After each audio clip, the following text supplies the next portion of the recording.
Municipal ఎన్నికల ఫలితాలు వచ్చినాయి. ఫలితాలని ఎట్లా చూడాల్సిన అవసరం ఉంది? మనతో పాటు కేఎస్ ప్రసాద్ గారు ఉన్నారు. సార్ నమస్తే. నమస్తే అమ్మా.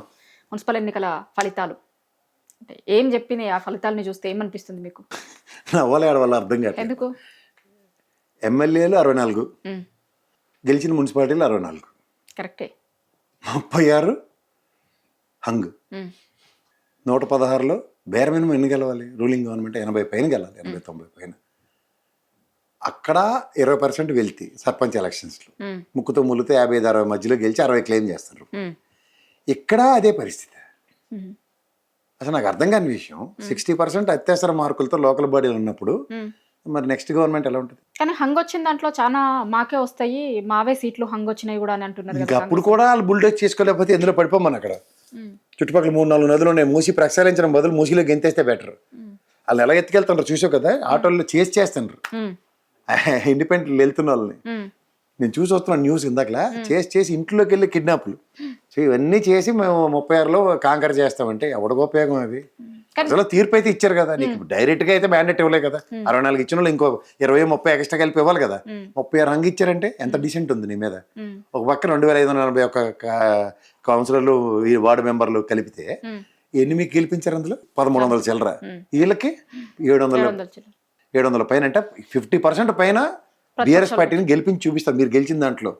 ఇది కాక మిగిలిన వాళ్ళు ఎందుకు పనికిరాని బీజేపీ 284 గెలిచారు, ఇతరులు 250 గెలిచారు. వీళ్ళు ముగ్గురు కలిపితే మీకన్నా ఎక్కువ 50%లో మీరు ఉన్నారు. తెలంగాణ సమాజంలో లోకల్ బాడీ ఎలక్షన్స్ 50% మీ ఒరిజినల్ స్ట్రెంత్. ఇప్పుడు 50% కాంగ్రెస్ గెలిచింది, ప్రతిపక్షాలకి 50% ఇచ్చారు. అంటే మీకు సమానంగా ప్రతిపక్షాలకు ఇచ్చినారు కదా. ఇవ్వడమే కాదు, ప్రభుత్వ వ్యతిరేకత 50% ఉంది 2 years లో. అంటే మీరేమో ప్రభుత్వ వ్యతిరేకత అంటున్నారు. కాదు, 2.5 ఏళ్ల పాలనను చూసి మాకు పట్టం కట్టిరు పట్టణ ఓటర్లు అని కాంగ్రెస్ వాళ్ళు అంటారు కదా. ఎట్లా అంటారమ్మా? ఇప్పుడు పట్టణ ఓటర్లు కట్టారు, లేదా రూరల్ ఓటింగ్ మంచిగా ఉందని చెప్పారు కదా గతంలో. ఎందుకంటే హైదరాబాద్ టెరిటరీ అంతా గెలకుండా గ్రేటర్ హైదరాబాద్ చుట్టూ గెలిచి మాకు రూరల్ ఓటింగ్ ఉందన్నారు. మరి మున్సిపాలిటీలన్నీ రూరల్లోనే ఉన్నాయి కదా మాక్సిమం. ఇంకా జిహెచ్ఎంసీ ఎలక్షన్స్ ఇవ్వలే కదా. జిహెచ్ఎంసీ ఎలక్షన్స్ అవ్వని దగ్గర మీరు ఏ ప్రాతిపదిక మీద మీరు క్లెయిమ్ చేస్తారో సార్ చెప్పండి. రూరల్ ఓట్ బ్యాంక్ మీకు గండిపడినట్టే కదా, అక్కడ పెరిగినట్టే తగ్గినట్టు. మరి ఆబ్వియస్లీ ప్రభుత్వ వ్యతిరేకత మీకేసిన ఓటర్లు మీకు వ్యతిరేకిస్తున్నారు అక్కడ. కానీ 90% వచ్చినాయి, వాళ్ళకి 90% ఇచ్చారు అంటున్నారు కదా. 90% వచ్చిందా? ఎక్కడ ఇచ్చారు? రిజల్ట్ 64 వచ్చి 116. వాళ్ళ మంత్రులే మాట్లాడుతున్నారు కొంతమంది. ఏమని మాట్లాడుతున్నారు? 90% పైగా రిజల్ట్. అన్ని నేనే రాజు నేనే మంత్రి అని ఆయన అంటే మీరెందుకు మాట్లాడుతున్నారు? అంటే వీళ్ళు మంత్రులు కాదని ఆయన క్యాప్టెన్, ఇది మా టీం మెంబర్ కాదని ఆయన కన్సిడరేషన్ ఇచ్చినప్పుడు వీళ్ళేలా మాట్లాడతారు? నేనే రాజు నేనే మంత్రి అంటే గుర్తొచ్చింది. కోమటిరెడ్డి మాట్లాడారు నిన్న. మంత్రి పదవి ఇవ్వకపోతే డైరెక్ట్ ముఖ్యమంత్రి పదవికే నా. ఏ రాష్ట్రానికి? లేదా నల్గొండ ఏమైనా ప్రత్యేక పోరాటం చేసి నల్గొండ నియోజకవర్గాన్ని రాష్ట్రం కింద ఏర్పాటు చేసి దానికి ముఖ్యమంత్రి అవుతాడు? ఆయనకు ఎన్నికల ముందు హామీ ఉంది అంట, మంత్రి పదవి ఇస్తామని హామీ ఉంది. మంత్రి పదవి ఇవ్వండి, నిలబెట్టుకోండి, లేకపోతే గనక ముఖ్యమంత్రి పదవికే నేను పోటీ వస్తా అంటున్నారు. మరి ఇంట్లో ఇంకా ఎవరన్నా ఫ్యామిలీ మెంబర్స్ ఉంటే వాళ్ళు కూడా గెలిపించి మొత్తం అందరూ ఉప్మా కట్టుకుని వచ్చిండి. కాందానంతా ఉప్మా డబ్బాలతో వచ్చేస్తే అందరికీ మంత్రి పదవులు ఇస్తారు, మిగిలిన అందరూ బెచ్చేట ఆడుకుంటూ ఉంటారు. ఇప్పుడు ప్రేమసాగర్ ఒకరు గెలిపించుకుని ఉన్నారు, ఆయన ఏదో కార్పొరేషన్ ఇచ్చి సరిపెట్టారు. ఎవరైనా ఎన్ని గెలిపించారు అక్కడ ప్రేమసాగర్ గారు? మరి రేపు ఆయనకి మంత్రి పదవి ఇవ్వకపోతే ఊరుకుంటాడే? అలాంటివి ఈక్వేషన్స్ చాలా ఉన్నాయి వాళ్ళకి తలకాయ నొప్పులు. వీళ్ళకైనా ఫస్ట్ మిమ్మల్ని మంత్రులుగానే ఆయన గుర్తించట్లేదు మీ ముఖ్యమంత్రి. పైపచ్చి వేరే ఛానళ్ళతో మిమ్మల్ని తిట్టిస్తుండు. మరి దానికి సమాధానం చెప్పండి. ఫస్ట్ తర్వాత ముఖ్యమంత్రి అవుతారో అయితే ప్రధానమంత్రి అవుతారో తర్వాత మాట్లాడదాం. కోమటిరెడ్డి గారు అంటే ఆయనకు అవకాశం ఉందంటారు. ఆల్రెడీ రేవంత్ రెడ్డి గారే 10 ఏళ్ళు కాదు, ఇంకొక 6 నెలలు జమిలీ ఎన్నికలు వస్తాయి. 28లో కాదు ఎలక్షన్స్, 29లో జరుగుతాయి. సో 10 ఏళ్లతో పాటు ఇంకొక 6 నెలలు నేనే అడిషనల్ గా, ఇంకొక 6 నెలలు కూడా అడిషనల్ గా నాకు కలిసి వస్తుంది. అన్ని సంవత్సరాలు నేనే సీఎం ఉంటా అంటున్నారు రేవంత్. ఉత్సవ విగ్రహాలు ఉంటాయి గుళ్ళు, ఉత్సవ విగ్రహాలను అలా పెడతారు. ఆ రోజు ఉత్సవాలు ఉన్నప్పుడు వాడికి అలంకరించేస్తారు. మిగిలిన రోజు అంతా స్వాహాన్ని ఒకసారి ఆరతి ఇచ్చి 2 పూలు చెల్లి అలా ఉంచుతారు. అలాగే ఉత్సవ విగ్రహంలో 10 కాదు 20 ఏళ్ళు ఉన్నాయి, ఎవరికి ఉపయోగం? మూడోది ఉట్టుకెక్కర్లేనమ్మా స్వర్గానికి ఎగిరిందట. అంటే ఎలాగంటే ఇక్కడ ఫస్ట్ ఈ నియోజకవర్గాల్లో కార్పొరేషన్ ఎలక్షన్లు మున్సిపల్ ఎలక్షన్లు జరుగుతుంటే 50% పెరుగుదలను ఎదుగుదల చూపించిన మీ కాంగ్రెస్కి 12 ఏళ్ళు ఏ ప్రాతిపదిక కట్టగడతారు? కూటమిని తెలంగాణకి కూడా తీసుకొచ్చే ప్రయత్నం చేస్తున్నారంట. అందులో భాగంగానే ఇప్పుడు జరిగిన మున్సిపల్ ఎన్నికల్లో ఒక ట్రయల్ లాగా చేసిర్రు అనేది కూడా ఒక ప్రచారం వినిపిస్తుంది. ఎట్లా చూస్తారు దీన్ని? అంటే మరీ అంత వెర్రివేదంలో కనబడుతున్నారు తెలంగాణ ప్రజలు. ఎందుకంటే ఒకటి గుర్తుంచుకోమ్మా, ఏ సిద్ధాంతంకి అంటే ఏ నీళ్లు నిధులు నియామకాలు అన్న దగ్గర నీకు అర్థమయ్యే భాషలో చెప్తాను. రేవంత్ రెడ్డి గారు సన్నబియ్యం ఇస్తున్నారని క్లెయిమ్ చేసుకుంటున్నారు కదా. సన్నబియ్యం పండించే సామర్థ్యం తెలంగాణకి క్రియేట్ చేసిన మహనీయుడవుడు కేసీఆర్.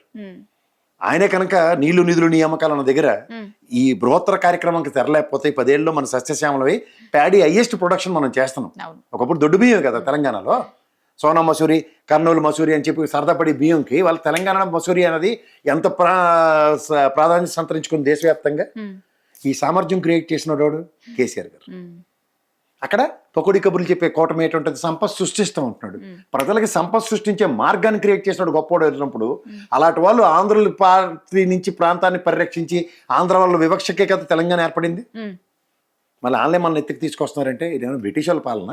బ్రిటిష్ వాళ్ళు కొంతమంది రాజులు చూడు ఆ బ్రిటిష్ వాళ్ళతో సాయం చేసి సొంత ప్రజల్ని చంపడానికి ఎలా వాడివారో అలాంటి పద్ధతులు ఈ కాంగ్రెస్ వాళ్ళు ఏమైనా ఇచ్చేస్తున్నారా? కానీ అక్కడ కలిసి ఉన్నారు కాదు, వాళ్ళకంటే బుర్రలేదు ఎలాగోను. ఎందుకంటే ఎన్డీఏతో సన్నిహితంగా చంద్రబాబు నాయుడు గారి ఆచ్ఛేదనతో రేవంత్ రెడ్డి గారు కాలక్షేపం చేస్తున్నారు. కాంగ్రెస్ నుంచి గెలిపించుకున్న ముఖ్యమంత్రి అన్న కనీస ఇంగిత జ్ఞానం కూడా ముసలోళ్ళు లేకపోతే ఏం ఆడాలా? జనసేన బోరి కొట్టింది. నెక్స్ట్ ఎన్నికలలో కూడా మేము పోటీ చేస్తాం, జిహెచ్ఎంసీలో పోటీ చేస్తాం, జనరల్ ఎన్నికలలో పోటీ చేస్తాం, మాకు సీట్లు వచ్చినాయి ఇప్పుడు మున్సిపల్ ఎన్నికలలో అనేది వాళ్ళు చెప్తున్నారు కదా. ఎన్ని గెలిచారు? 1-2 గెలిచినట్టున్నారు. గెలిచేస్తే మున్సిపల్ చైర్మన్ గెలిచారా లేకపోతే కార్పొరేషన్ గెలిచారా? ఏదైనా సరే ఒక్క అడుగుతోనే ముందు పోతాం కదా, అట్లా వేసినాం. ఇప్పుడు 18 అడుగులతో వచ్చారు సమైక్య రాష్ట్రంలో ఎలక్షన్ తర్వాత 2 అడుగులకి పరిమితం అయ్యారు. తర్వాత భూస్థాయిత్వం అయింది కాంగ్రెస్ తెలుగుదేశం. అదే పరిస్థితి చూసుకోమను. ఎక్కచ్చిగా నువ్వు ఇక్కడ తెలంగాణ వాళ్ళు దిష్టి పెట్టారు మనకి అని చెప్పి కోనసీమలో వెళ్ళి మాట్లాడిన వాళ్ళకి వీళ్ళు ఇక్కడ తెలంగాణ ప్రజలు ఓట్లు వేసారంటే ఆలోచించుకోమను. అంటే ఇక్కడ స్థానం లేదంటారా తెలంగాణ? ఎలా ఉంటుంది? ఇప్పుడు ఆంధ్ర ప్రాంత విముక్తి పొంది తెలంగాణ రాష్ట్రం ఏర్పడింది. మళ్ళీ ఆంధ్ర పెత్తందారులు మన ఎత్తుకొస్తారంటే ఇంక దీనికి పడడానికి రాష్ట్ర విభజన ఎందుకు? The primary motive itself is defeated కదా. ఈ ఎన్నికలు అంటే కాంగ్రెస్ పార్టీ ఏమి రెఫరెండంగా తీసుకోలేదు, రెఫరెండంగా తీసుకుంటామని చెప్పలేదు. కానీ 2.5 ఏళ్ళు అయిన తర్వాత కాంగ్రెస్ పాలన 2.5 ఏళ్ళు చూసిన తర్వాత జరిగిన ఎన్నికలు కాబట్టి జనాలు వీటిని వాళ్ళ పాలనకి రెఫరెండంగా తీసుకునే ఎన్నికల ఓట్లు వేసిరు అని అనుకోవచ్చు అంటారా? ప్రజల్లో తీవ్ర వ్యతిరేకత ఉందమ్మా. వాళ్ళకి రూరల్లో పట్టు ఉన్నది అనేది కూడా పట్టు సడలిపోయింది అనేది స్ఫుటిస్తుంది కదా. అండ్ ముఖ్యంగా ఈ రైతు బంధు అన్నది ఇప్పుడు కేసీఆర్ లాంటి వ్యక్తి మతిష్కం నుంచి రైతుల సమస్యల పట్ల చలించిపోయిన రాత్రి ఆవిష్కరించిన పథకం అది. తర్వాత కేంద్రం కూడా చచ్చినట్టు అది ఇంప్లిమెంట్ చేయవలసి వచ్చింది. ఈ పరిస్థితుల్లో ఇవాళ మీకు తెలంగాణ చూడు సర్పంచ్ ఎలక్షన్స్ ముందిస్తా ఉన్నాడు రైతు బంధు. అప్పటికి దిక్కు లేదు, ఇప్పటికి లేదు. కార్పొరేషన్ ఎలక్షన్స్, మున్సిపల్ ఎలక్షన్స్ వంక పెట్టి ఇప్పటిదాకా ఆపారు. మళ్ళీ ట్రెజరీకి మాత్రం ఆర్బీఐ నుంచి 9,000 కోట్లు విత్డ్రా చేసి కూర్చున్నారు. క్యాలెండర్ ఆవిష్కరణప్పుడు సచివాలయం ప్రెస్కి బాగోదని చెప్పి ఒక డిఏ ఇచ్చానని చెప్తున్నాడు. జ్ఞాపకం ఉందా? అలాగే ఇది ఏమైనా తూతు మంత్రం ఎలక్షన్స్ ముందు ఆ కోట శ్రీనివాసరావు సినిమా చూడు కోడేలు కట్టినట్టు మీ అందరికీ నేను రైతు బంధు ఇస్తానని చెప్పి ఎలక్షన్స్కి వెళ్తే కూడా 50% రాలేదు. ఇప్పుడు మనకన్నా చాలా ఎంతూజియాస్టిక్ గా ఉన్న ఎలక్షన్ కమిషన్ అయితే జిహెచ్ఎంసీ కూడా అనౌన్స్ చేసేస్తుంది ఇప్పుడు రేపు. ఎందుకంటే ఈ 9,000 కోట్లు ఇవ్వనివ్వకుండా చేయడానికి ఆల్రెడీ ఇద్దరు తీర్పు చెప్పారు. సర్పంచ్ ఎన్నికలలో ఊర్లలో ఉన్న వాళ్ళు వేస్తారు, పల్లె ఓటర్లు వాళ్ళ తీర్పు ఇచ్చారు, ఇప్పుడు పట్టణ ఓటర్లు తీర్పు ఇచ్చారు. మున్సిపల్ ఎన్నికలలో అర్బన్కి వచ్చేసరికి వాళ్ళ ఓటు వేసిరు. ఈ ఇద్దరు వాళ్ళ తీర్పు చెప్పేసారు. కానీ ఆ తీర్పు మాకే అనుకూలంగా ఉంది అని ఈ రోజుకి కాంగ్రెస్ పార్టీ చెప్పడాన్ని ఎట్లా అనుకోవాలి? నీకు అలా గులాబ్ జామ్ అడ్వర్టైజ్మెంట్ వస్తుంది చూసావా? వాళ్ళ అమ్మాయి గులాబ్ జాములు పెడితే సరదాగా తింటూ ఉంటాడు కుర్రాడు. వాళ్ళ నాన్న అడుగుతాడు అంటే కాంపిటీషన్లో ఏమైంది అంటే సెకండ్ వచ్చింది నాకు అంటాడు. వస్తే వాళ్ళ నాన్న ఇంకా జాలిగా ఎంతమంది పార్టిసిపేట్ చేశారు అంటే 2 పార్టిసిపేట్ చేశారు. అలాగా రేవంత్ రెడ్డి గారికి శూన్యం నుంచి ఇక్కడ ఏదో గుడ్లో మెల్ల 4 సీట్లు కనబడేసారు కల్లా సక్సెస్ అనుకుంటే ఎట్లా అవుద్ది? అసలు ఒరిజినల్ కాంగ్రెస్ కి ఒకప్పుడు లెగసీలో ఎలాగుండేది రాజశేఖర్ గారి కన్నా ముందున్న కాంగ్రెస్ నుంచి తెలుసు కదా మనందరికీ. అలాంటిది భూస్థాపితం అయిపోయిన తర్వాత ఇవాళ 1, 2, 4, 10 గెలిచి 50% మేము కాంగ్రెస్ చేసుకున్నాం దగ్గర అంటే ఏం చెప్పాలి? అంటే అధికారం లేనప్పుడు అదే అవతారం, అధికారం ఉన్నప్పుడు అదే అవతారం ఉన్నప్పుడు ఏం చెప్పాలి? అంటే నీకు ఇక్కడ నిక్కచ్చిగా కాంగ్రెస్ పరంగా లాబింగ్తోనూ కాంగ్రెస్ పరమైన రాజకీయం చేస్తే నువ్వా నేనని తేలుంటుంది. ఒక పక్క నీకు తెలుగుదేశం జెండా కావాలి, అలా జనసేన కూటమిని తెచ్చుకుని ఈయనందరినీ సంఖ్యలో పెట్టుకుని ఎంఐఎం బీజేపీతో సయోధ్యలో చేయించి అక్కడ ఎక్కడ లేని భయించలాంటి దగ్గర ఎంఐఎంకి స్థానం ఏర్పాటు చేశారు. ఇదంతా నువ్వు విచ్చలబెడతానమా, చేతకంతానమా, లేదంటే నువ్వు ఒక శక్తివంతమైన బీఆర్ఎస్ పార్టీని ఎదుర్కోలేక చూడు శల్య సారథ్యంతో శల్యుడు చేసిన రాజకీయం చేద్దాం అంటే ఎట్లా అవుద్ది? శల్య సైంధవ రాజకీయాలకి తెరలేపింది ఇది. గెలుపుకి సైంధవుల్లో అడ్డుపడుతున్నారు. ఎన్ని అనవసరమైన పాపంతకాలన్నీ క్రియేట్ చేస్తావు అక్కడ. కానీ నీకు ఒరిజినల్ గా నువ్వు గమనించుకుంటే వాళ్ళతో సఖ్యత ఉన్న సిపిఐ పార్టీతో విభేదించుకుని వాళ్ళు అక్కర్లేదు. కానీ ఎక్కడో దూరం కొండలు నునుపన్నట్టు వాళ్ళు తెచ్చుకుని ఎత్తికెక్కించుకుని ఇక్కడ బీఆర్ఎస్ని ఎదుర్కోవడానికి. ఆయన నేను టీడీపీ స్కూల్లో చదువుకున్న, బీజేపీ కాలేజ్లో ఉన్న, ఇప్పుడు కాంగ్రెస్ లో ఉద్యోగం చేస్తున్నాను ఆయనే చెప్పారు కదా 3 పార్టీలలో. కానీ ఇక్కడ మరి కేసీఆర్ గారు ఏకంగా ఆయన సొంత యూనివర్సిటీ స్థాపించుకున్నాడు. ఆయన యూనివర్సిటీ ఛాన్సలర్. ఆయన ఇక్కడ తెలంగాణ సిలబస్సే ఉంటుంది. నీకు కావాల్సిన according to your whims and fancies నీకు బీజేపీ సిలబస్ ఉండొచ్చు, తెలుగుదేశం సిలబస్ ఉండొచ్చు, ఏదైనా ఉండొచ్చు. ఇక్కడ ఓన్లీ తెలంగాణ సిలబస్సే ఉంటుంది. తెలంగాణ రాష్ట్ర పరిరక్షణే ఉంటుంది.